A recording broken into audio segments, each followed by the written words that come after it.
கர்த்தருடைய பரிசுத்த நாமத்துக்கு ஸ்தோத்திரம் உண்டாதாக. நம்ம நேற்று தினத்தில் பார்த்தது 1 21 அதிகாரத்தில் பார்த்தோம். நிலை என்னன்னா, ஆகாப் வந்து நாபத்து திராட்சை தோட்டத்தை இயேசபேல் வந்து நாபத்தை கொண்டுட்டு ஆகாப்புக்கு கொடுத்ததை நம்ம பார்த்தோம். அதனால கர்த்தர் என்ன செஞ்சாருன்னா, எலியாது தோட்டத்தை எடுத்துக்கிட சொல்லி கொண்டுட்டேன், அதனால நீ தோட்டத்தை எடுத்துக்கான்னு சொன்னோடனே நாபத்து தோட்டத்தை பார்க்கறதுக்கு யாரு ஆகாப் ராஜா என்ன செய்றாரு, போறாரு. அப்படி போகிற நேரத்துல கர்த்தர் வந்து எலியாவுக்கு தரிசனம் கொடுக்குறாரு. என்ன தரிசனம் கொடுக்குறாருன்னா, நாபத்து என்ன செய்யறான், இப்படி ஆகாப் வந்து நாபத்தை கொண்டுட்டு அவன் திராட்சை தோட்டத்தை எடுத்துக்கொள்ள போறான்.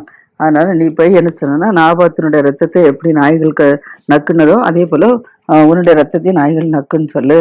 அதே போல இயேசபேலை குறித்தும், இயேசபேல் இஸ்ரேல்ல மதில்கள் அருகே நாய்கள் வளர்த்தணும்னு சொல்லு அப்படின்னு சொல்லி கர்த்தர் நினைச்சுவாரு, சொல்லி விடுவார்.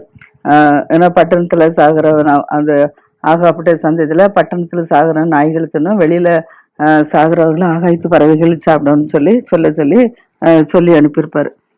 ஏன்னா அதன்படியாக இப்ப எலியா என்ன செய்றாரு, ஆகாப்ப பார்க்க போறாரு. ஆகாப் கர்த்தர் சொன்னபடியாக நாபத்து தோட்டத்தை எடுக்கிறதுக்காக வயலுக்கு என்ன செய்றாரு, போயிட்டு இருக்கிறார். அதனால 2 பேரும் என்ன செய்ற வழியில சந்திக்கிறாங்க. சந்திச்ச உடனே ஆகாப்பு வந்து எலியா வந்து போன உடனே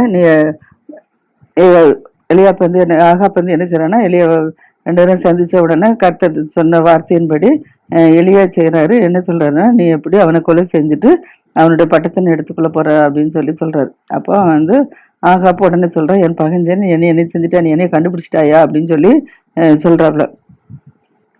கண்டுபிடிச்சிட்டாயா அப்படின்னு சொல்றாப்ல. அதுதான் சொல்றாரு, கர்த்தன் பார்வைக்கு நீ என்ன செய்து பொல்லாப்பு செய்ய நீ என்ன செஞ்சுட்டா, உன்னை விட்டு போட்டுட்டா, அதனால கர்த்தர் உன் சந்ததி மேல பொல்லாப்பு வர விடுவாரு.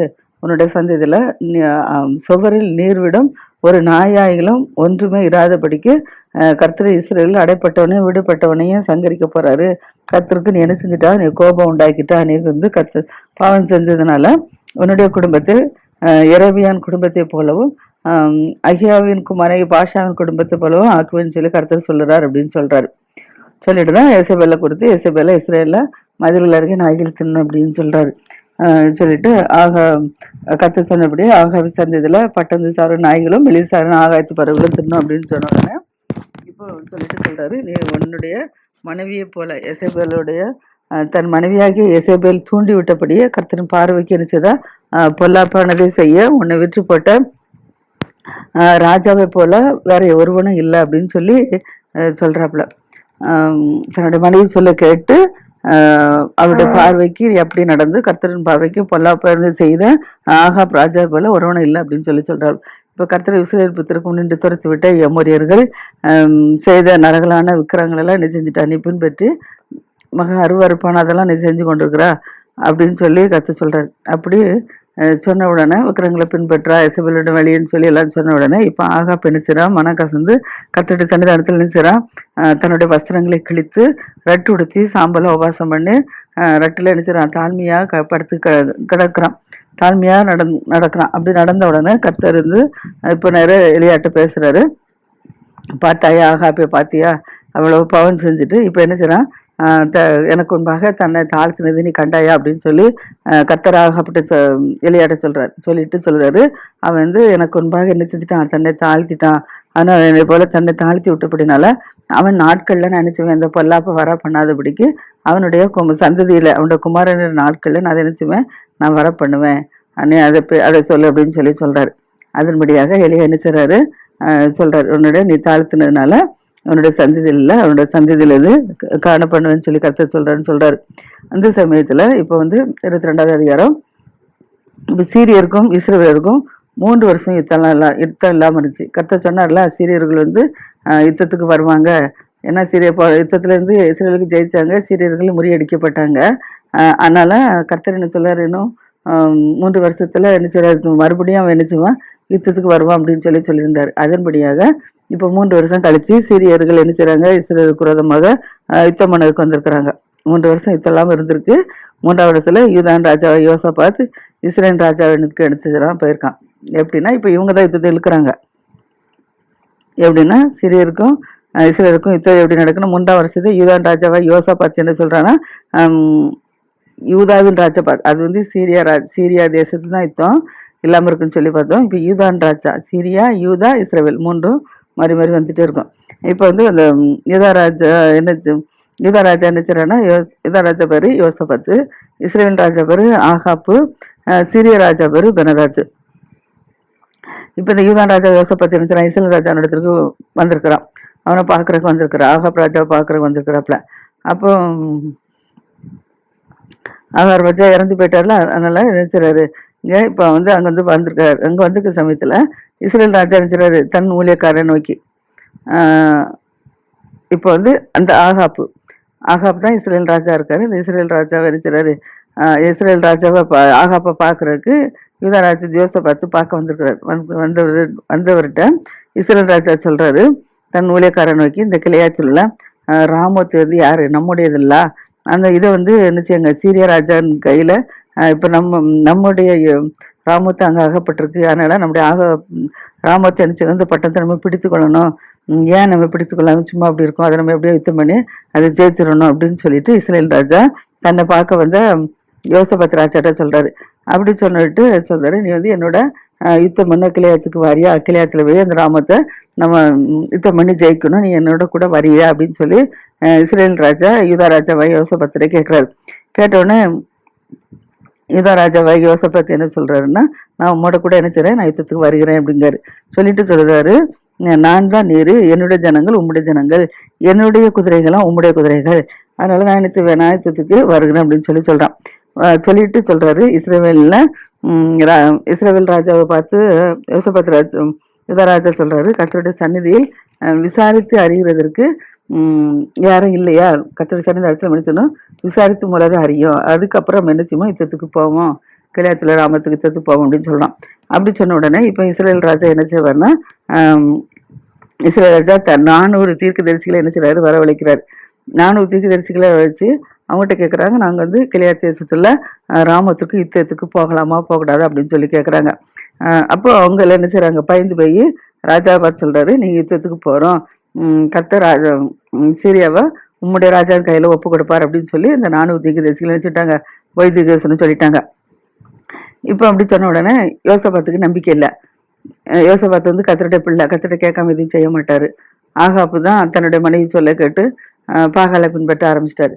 ஆனா யோசபாத் இல்ல, கர்த்தரோட வார்த்தையை தான் கேட்பாரு யூதா ராஜா. அதனால இவர் சொல்றாரு, இவருக்கு வந்து அவங்க 400 சொன்னது சரிப்பட்டு வரல. அதனால இவர் சொல்றாரு, வேற யாருமே இல்லையா கர்த்தருடைய, வேற நம்ம இது வந்து விசாரித்து அறிகிறதுக்கு இவர்களை அல்லாமல் கர்த்தருடைய தீர்க்கதரிசிகள் வேற யாரும் இல்லையா அப்படின்னு சொல்லி யோசபாத்து இஸ்ரேல் ராஜாவையா ஆகாபத்திர கேட்கிறாரு.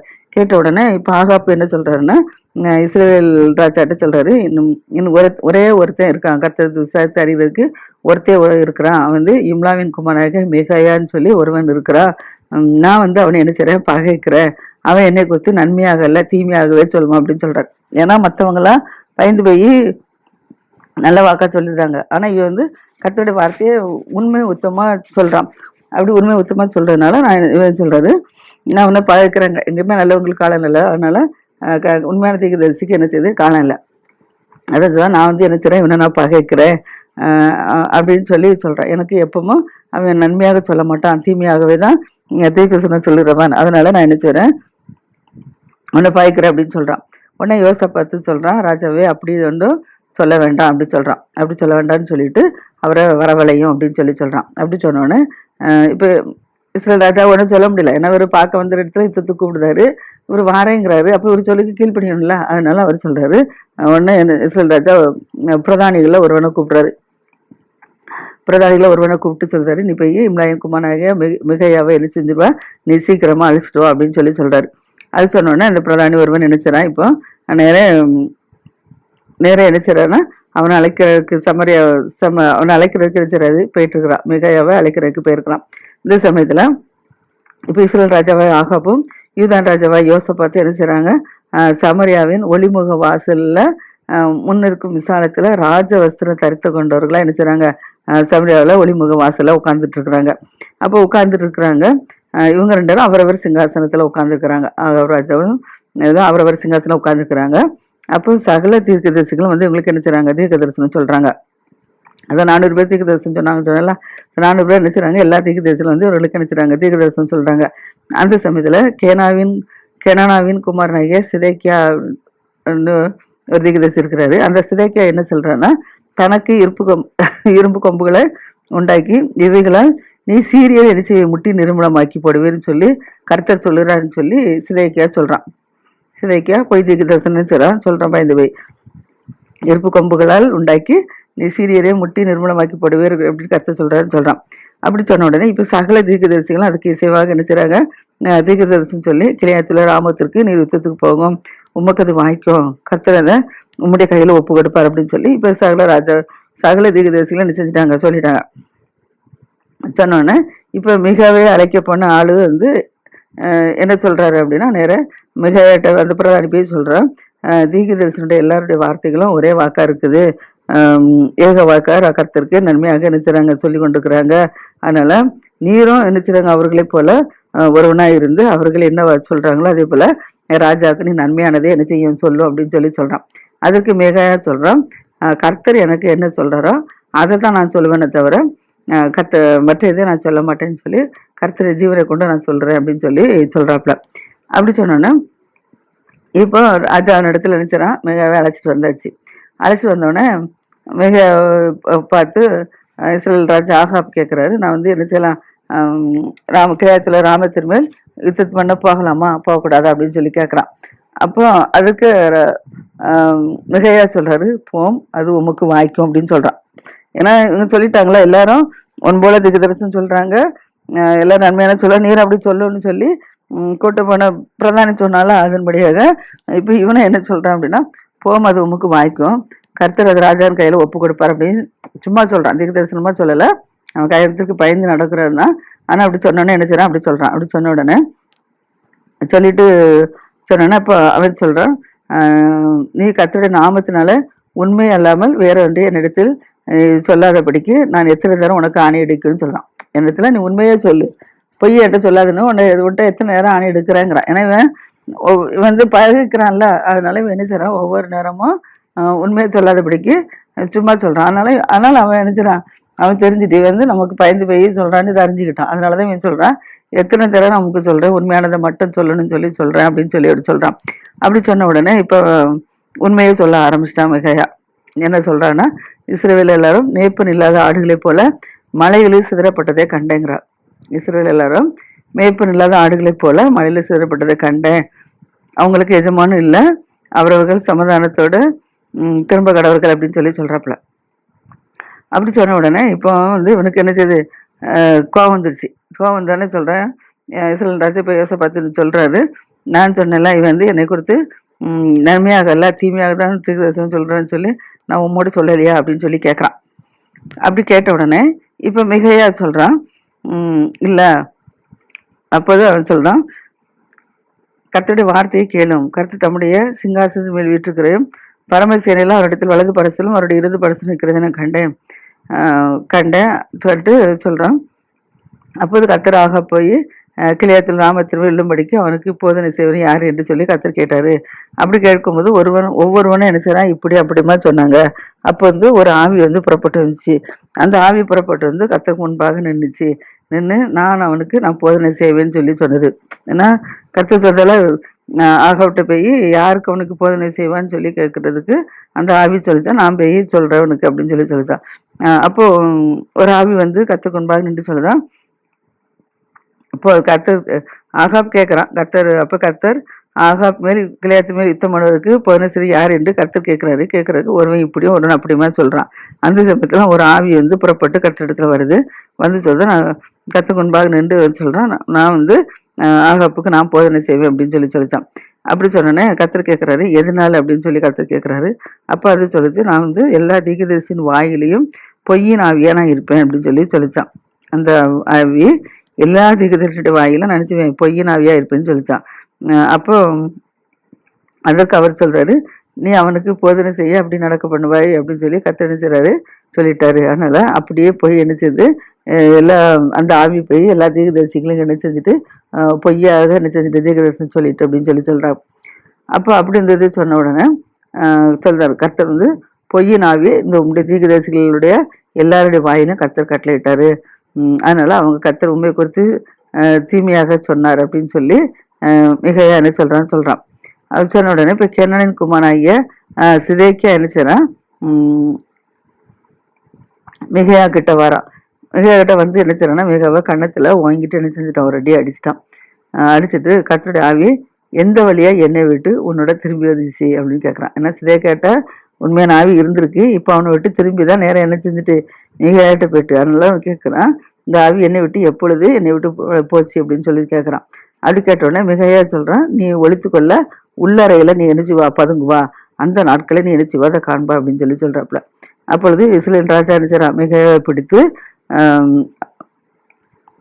எனக்கு வந்து இப்படி சொன்னதை பார்த்த உடனே, உண்மையான தீர்க்கதரிசனம் சொன்ன உடனே இப்போ இஸ்ரவேல் ராஜா கோவம் வந்துச்சு.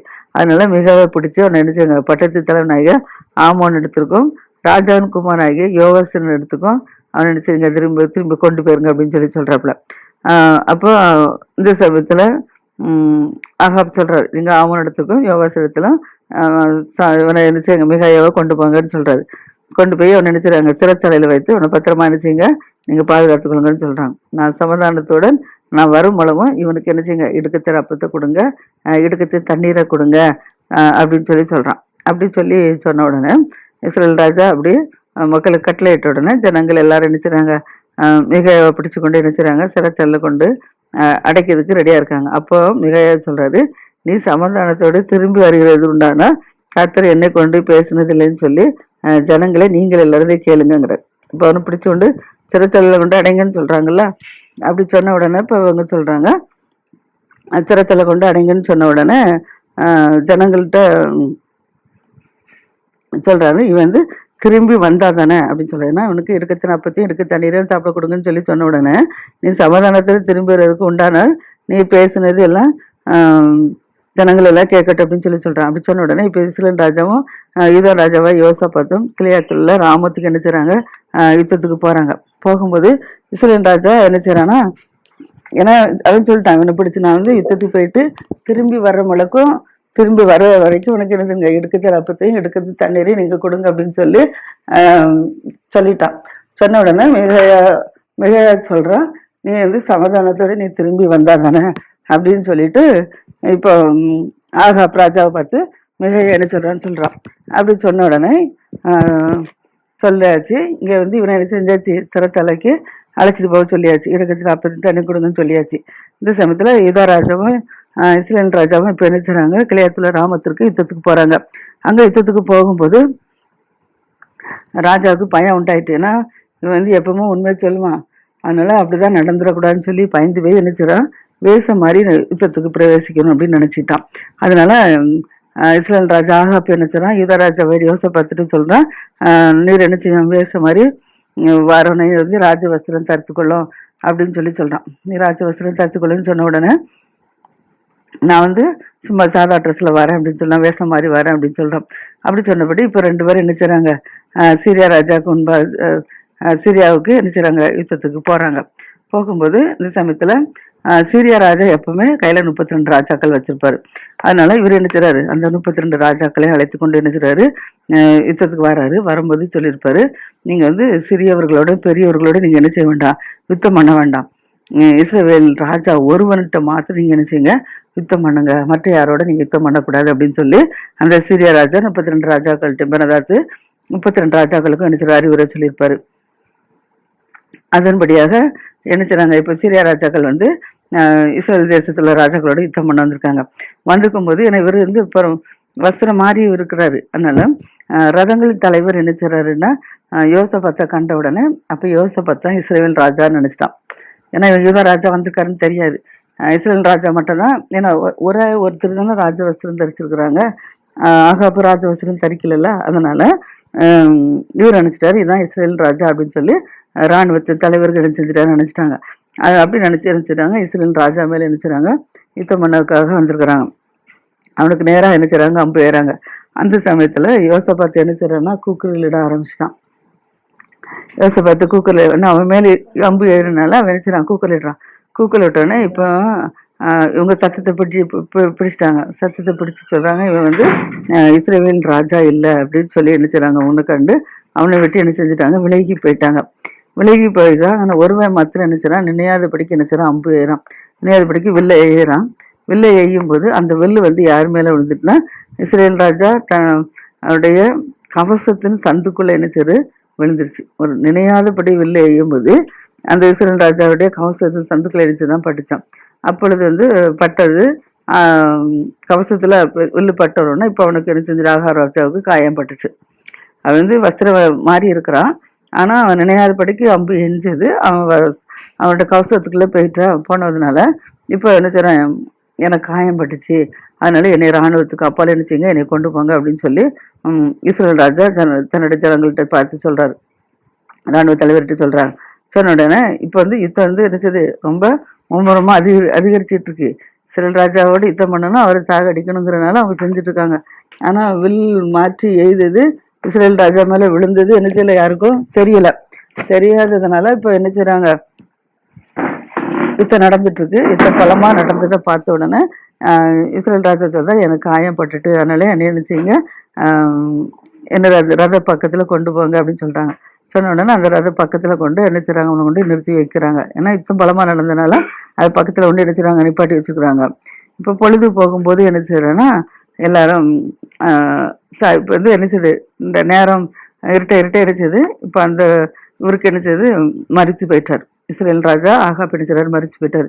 மறிச்சு போன உடனே இப்ப அவனை என்ன செய்றாங்க, பொழுது போகும்போது பட்டணத்துக்கு என்ன செய்றாங்க, இஸ்ரேல் ராஜாவை கொண்டு போறாங்க. ஏன்னா யுத்தம் முடிஞ்சிட்டு அப்படின்னு சொல்லி, எல்லாம் யுத்தம் முடிஞ்சிட்டு அப்படின்னு சொல்லி பறைசாற்றப்பட்ட உடனே இப்ப ஜனங்கள் எல்லாரும் அவரவர் இடத்துக்கு என்ன செய்றாங்க, அவரவர் இடத்துக்கு போறாங்க. இப்ப போன உடனே இப்ப ராஜாவை என்ன செய்றாங்க, நேரம் ஏன்னா ராஜா செத்து போயிட்டான்னு தெரிஞ்சவொன்னே யுத்தத்தை விட்டு விலகிட்டாங்க. இப்போ கொண்டு சமரியாவுக்கு என்ன செய்றாங்க, கொண்டு வராங்க. கொண்டு வந்து அவனை என்ன செய்றாங்க, சமரியால அடக்கம் பண்றாங்க.